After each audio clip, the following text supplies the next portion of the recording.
E vem conferir alguns crossovers que deram errado no cinema.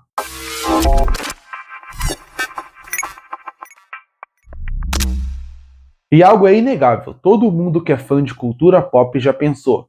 E se aquele personagem se encontrasse com o outro? Qual deles ganharia numa luta? Ou como seriam esses personagens juntos? Isso é algo que todo fã já pensou.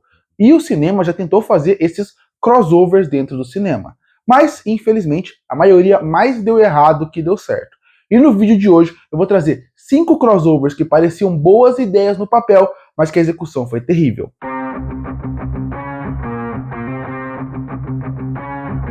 E o primeiro crossover entra no filme A Múmia, de 2017. E esse eu tenho que explicar um pouco para explicar por que ele é um crossover.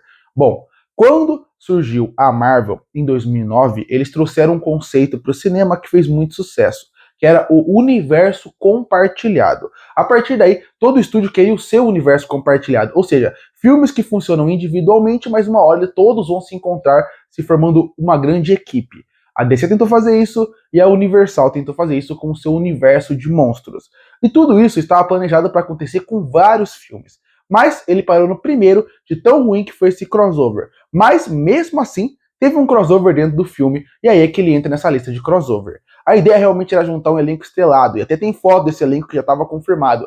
Joaquin Phoenix, você também tinha o Johnny Depp, você tinha Tom Cruise, você tinha tantos atores bons juntos, mas infelizmente não deu certo. O filme A Múmia de 2017 tinha essa ideia, e o filme parecia ser só um remake da Múmia, até certo ponto. Quando ele encontra o personagem do Russell Crowe, que faz o Jack Wright, que é aquele médico e o monstro, você consegue perceber que dentro daquela sala dele já existem vários objetos de criaturas fantásticas. Você consegue ver os dentes do Drácula, o pelo do lobisomem, entre muitas outras características. Então por isso eu coloco como crossover, que realmente ia ser um crossover de todo o universo dos monstros que não deu certo. O filme do A Múmia de 2017, ele é tenebroso. Ele não funciona como filme de ação, ele não funciona como filme de terror, e nem como homenagem com os clássicos dos anos 90 ou lá do começo dos anos 20 para a Múmia. Realmente é um crossover que deu completamente errado. É até legal ver a ideia de vários monstros no mesmo filme, mas pensar que no fim das contas iam juntar todos os monstros para derrotar um vilão maior num filme mais pra frente, como se fosse realmente um Vingadores fazendo isso, é uma ideia bem absurda. Mas mesmo assim, foi um filme que foi o primeiro crossover que deu errado para mim. Eu coloco ele como primeiro porque muita gente não considera como crossover ainda. E não tem como considerar como crossover ainda porque realmente não juntou todo mundo. Mas no próprio filme, por ter o Jack Wright, e realmente você ter todo as criaturas como parte integral do filme, não tem como negar que tentaram fazer um crossover que deu muito errado, porque o filme da Múmia foi um extremo fracasso. Apesar de ter nomes fortes, como a Sofia Boutella, como o próprio Tom Cruise, o filme foi um fracasso e esse universo não funcionou, apesar de ter já ligação com outros monstros.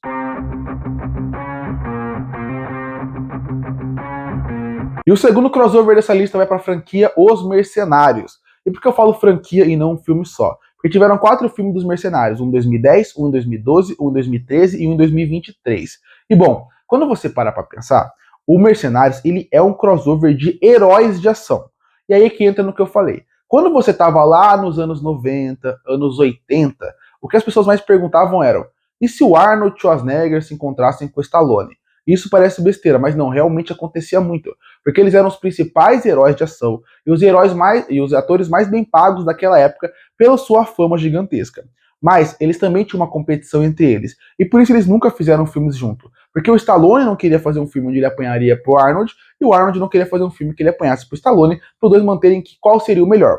O problema é, quando entrou nos anos 2000, a fama deles começou a diminuir muito. Claro, eles ainda são tão famosos como eles eram antes, tem todo o reconhecimento. Mas hoje no cinema, as pessoas, novas gerações conhecem mais novos heróis de ação do que eles. E no ano 2010, tentando voltar com o sucesso dos atores, para mostrar que eles ainda estavam vivos, o Stallone teve a ideia de, e se a gente juntasse todos os heróis de ação dos anos 80 e 90 e fizesse uma franquia?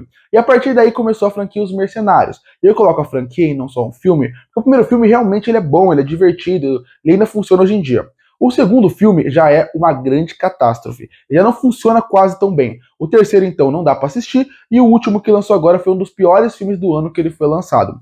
Porque o que acabou acontecendo? Cada filme que passava, parecia que o Stallone tinha uma ideia de a história vai ficar em segundo plano. O que importa realmente é que os fãs do cinema dos anos 80, 90 e até 70 vão ver tantos e tantos atores voltando para a tela que vão acabar querendo ver o filme. Só que a história fica em segundo plano. A história é muito fraca, é muito ruim. Só que isso tudo bem para esse tipo de filme de ação. Pode ser uma história simples, desde que a ação funcione bem. Algo que também não funciona aqui. A ação não funciona bem, os personagens não estão bem designados em tela e realmente vira só um show de atores grandes aparecendo na cena, algo que não conquista em ninguém. Cada filme você vê que essa era a ideia. Eles não divulgavam um filme com essa história, a gente vai ter que resolver isso, ou essa história vai ser sobre isso. Não. A divulgação inteira do filme era sobre qual ator vai aparecer no próximo filme. O segundo filme era o Chuck Norris. O terceiro filme era o Mel Gibson. O quarto filme era a Megan Fox com outros atores. Essa era a ideia deles. Trazerem atores que já fizeram sucesso, muito sucesso, e mostrarem como eles todos juntos. É um crossover de heróis de ação que acabou não dando certo no cinema. O primeiro filme, de novo, deu certo, funcionou. O segundo já mostrou esse detalhe que eu tô falando, que seria, eles largam completamente a história e os personagens e focam só em participações especiais, seja o Chuck Norris, seja o Bruce Willis, seja até o Arnold Schwarzenegger, que aparece com mais força no segundo filme, mas a história e a ação não funciona e é jogado de lado só por participações especiais com frases de efeito que não funcionam. O terceiro filme tentaram colocar uma nova equipe com novos atores mais jovens, mas também não funcionou. Os atores são muito ruins e tirou a única coisa boa da franquia, porque a história continuava ruim, a ação continuava ruim, mas com um detalhe: o terceiro filme em si não tinha atores que interessavam. E o quarto filme já é ninguém se importando com a franquia. É um crossover que nos anos 80 e 90 daria quase bilhão com esses atores em tela. Nos anos 2010, nem isso conquistou tanto o público.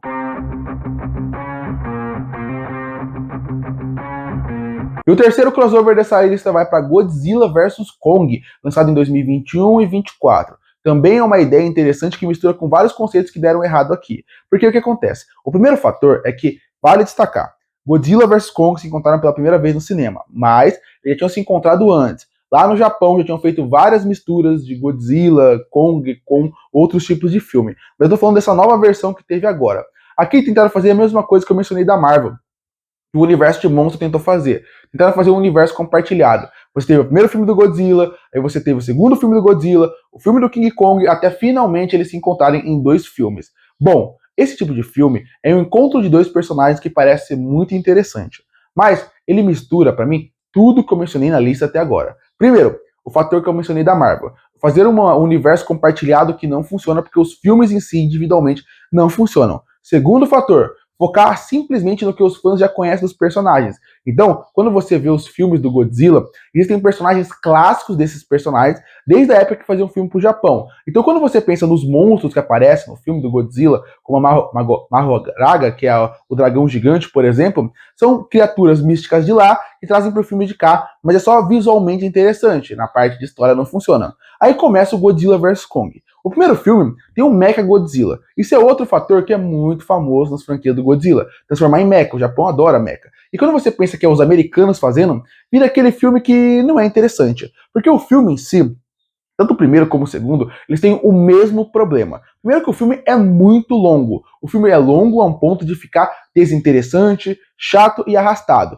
Com um outro fator muito importante. Vamos dizer que metade do filme é Godzilla vs Kong. Só que a outra parte do filme são os humanos. Afinal, tem uma ideia dentro do roteiro que é assim: se você coloca só monstros para se bater, a gente como humano, a gente como ser humano, não vai se importar, porque a gente tá vendo aquelas criaturas. Então, você precisa ter personagens humanos palpáveis para poder mostrar qual é o perigo daquela criatura, qual é o perigo dele estar lá, qual é o perigo dele existir nessa situação, pra gente sentir um medo, o medo de algo que possa acontecer, e não só criatura de CGI. O problema é, quando criam essas dinâmicas, você não pode só jogar eles em tela, você precisa que o público se interesse por eles. Então, a partir daí, mais da metade do filme são seres humanos, realmente mostrando qual que é o drama de estar lá, os militares querendo resolver a situação. O problema é, todo o filme de todos esses monstros, esses humanos sempre são um problema. Não porque tem atores ruins, mas são atores até bons, em papéis ruins, com personagens desinteressantes, chatos e que acabam deixando o filme cada vez mais arrastado.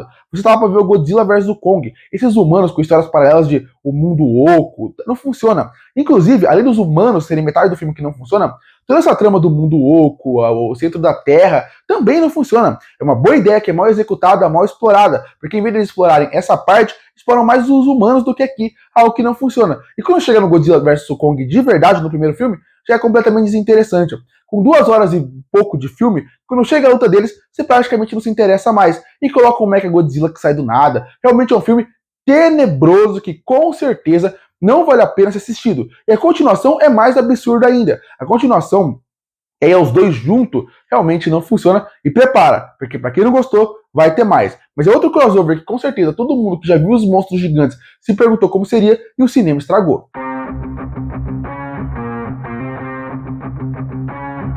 E o penúltimo crossover dessa lista vai para ele, Alien vs Predador, com 2 filmes, um lançado em 2004 e um lançado em 2007.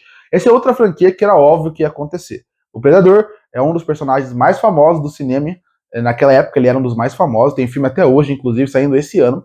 E Predador, ele caça Alien. E o Alien é um dos personagens mais famosos em questão de Alien do cinema. O Xenomorph é muito famoso visualmente, o impacto visual, os filmes são muito bons. Então a partir daí, obviamente, criaram a ligação dos dois. O problema é, eles só colocaram eles pra lutar porque é um cara que caça alien e ele é um alien, ou eles pensaram numa história pra esses dois personagens acontecer?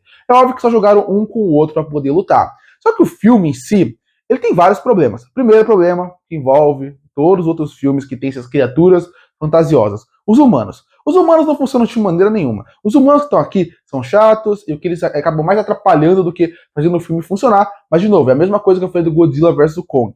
Você tem os humanos para ter um fator realista para o público que está assistindo se sentir ligado, de certa forma, com o medo e com o terror que acontece lá.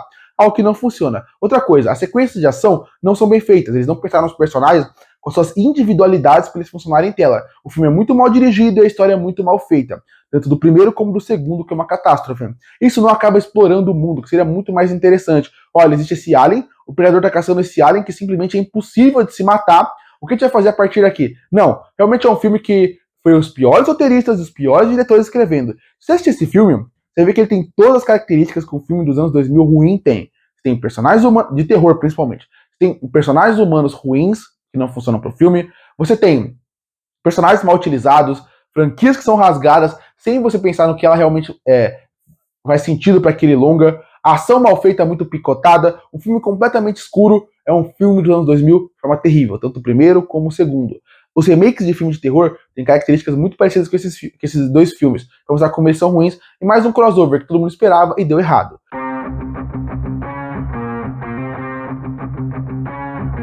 E já que eu mencionei filme de terror, chegou a vez de falar do último filme dessa lista, lançado em 2003, chamado Fred vs. Jason, filme que misturava o Fred Krueger com o Jason Voorhees. Então, os dois maiores não, mas eles são os dois mais conhecidos personagens de slash do terror. Fred Krueger, com sua Hora do Pesadelo, Jason, com seu Sexta-feira 13. A ideia em si pode fazer sentido. Quando você pensa que o Jason sai dos mortos, o Fred Krueger acaba vindo pelos sonhos. A ideia do filme é muito boa, você parar pra pensar como filme de terror. Porque o Fred Krueger, ele tem uma característica dentro do seu repertório, dos seus filmes, que é ele acaba cada vez enfraquecendo quando as pessoas acabam cada vez tendo menos medo dele. Essa é a fraqueza do personagem. Quando as pessoas não têm medo dele, ele vai se enfraquecendo. O Jason é alguém que volta dos mortos. Então, o Fred Krueger colocar um monstro gigantesco para caçar as pessoas, para aquele bairro ter medo, para aquele lugar ter medo, para a partir daí as pessoas começarem a ter medo e ele conseguir ganhar força, faz sentido. E até a ideia de que, olha, agora eu criei um monstro que é tão forte e realmente deu medo, mas agora eu também não consigo parar ele, é legal. Mas agora, como o filme vai se desenrolando, é um problema. O primeiro é o Jason saindo do Crystal Lake. Ah, mas ele já saiu nos piores filmes dele, como Jason em Nova York. Então, quando você pensa como um todo, esse é o primeiro problema. O Jason é uma máquina que mata. E quando você pensa no Jason como uma máquina que mata, a forma como eles trabalham o personagem aqui, ele até chega a ser mais burro do que ele é. O Jason em si, ele é um personagem que ele tem que ter essa característica de medo, a parte de seguir, não conseguir fugir. E aqui ele não passa muito essa impressão. É um Jason completamente diferente. Digo mais, quando saiu o remake de Sexta-feira 13, que saiu um Jason que parece que corre, que ele não é um Jason que não tem as características do Jason antigo, que ele fazia tanto sucesso, esse Jason parece o Jason do Fred vs. Jason. Ele quebra o personagem em si. E o Fred Krueger, a parte mais interessante dele não é ele entrar nos sonhos, é o carisma do personagem, feito pelo Robert Eggers, e também a outra coisa que é muito interessante do personagem é a criatividade que você tem em volta do sonho. Só que já que você colocou isso com o Jason, você perde tudo isso. Os sonhos não são interessantes, o carisma é jogado de lado para fazer os dois ficarem juntos. E a batalha deles é completamente sem graça. Porque, de novo, Jason versus Fred. Tem que colocar eles como personagens de ação para lutar. não funciona. Esse filme é um fracasso por causa disso. A ideia é boa, o motivo de existir faz sentido, mas a execução é muito ruim. Claro, os adolescentes estão lá só pra morrer. Inclusive, de novo, muito tempo de tela pra adolescente. Tem dois personagens que são os maiores da cultura própria do terror. Os adolescentes não tem que estar lá pra resolver o problema. Eles têm que estar lá realmente só pra morrer. Algumas mortes são interessantes, algumas mais exageradas do que precisava, que também perde o impacto daquela morte brutal que muitos filmes de slasher tinham, que é outra característica muito importante que estraga esse filme. O slasher dos anos 80 e 90, que é onde o Jason e o Fred fez sucesso, era um slasher onde o sangue e as mortes não eram visuais. Você não via toda hora alguém morrendo. O Fred, a partir da sua franquia, sim, mas no começo não tinha tanto, porque o terror de você imaginar o que era a morte, porque você vê a morte interessante. Só que em 2013, a época do Torture Porn tá fazendo tanto sucesso com Jogos Mortais, quiseram colocar isso que também saiu da característica do filme. Então, é um filme que tem uma boa ideia, dois ótimos personagens, uma execução terrível em todos os sentidos. Curte ou fortalecer o canal, se inscreve para não perder os próximos vídeos. E aí, qual crossover você acha que faltou nessa lista? Comenta aqui embaixo. Eu volto no próximo vídeo.